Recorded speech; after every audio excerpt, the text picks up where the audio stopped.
The final witnesses taking the stand in the Lindsay Clancy trial, the Massachusetts mother has pleaded not guilty to murder charges, accused of killing her 3 young children in 2023. Clancy's attorney claims she was suffering from postpartum psychosis when she strangled her children and attempted to take her own life, but prosecutors argue her actions were deliberate and she was aware of what she was doing. Testimony got heated in court today as Clancy's defense team tried to push back on an expert called by prosecutors. So would you agree with me, sir, that when you are diagnosing, if you do, a patient that's coming to you for help, after having a baby and is now complaining of hearing voices or a voice commanding her to act, that is a symptom of postpartum psychosis, yes or no? That would be psychosis.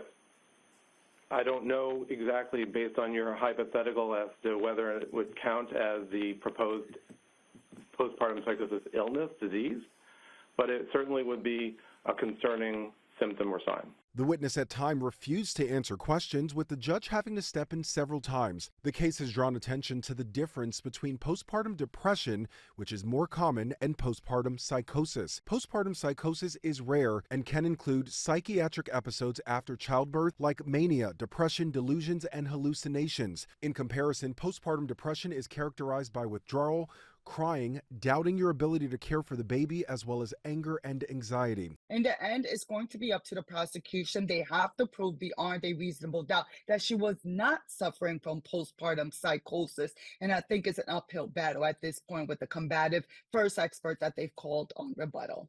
Closing arguments could begin as early as tomorrow. Clancy faces life in prison without parole if found guilty. If she's found not criminally responsible, she will be sent to a state mental health facility.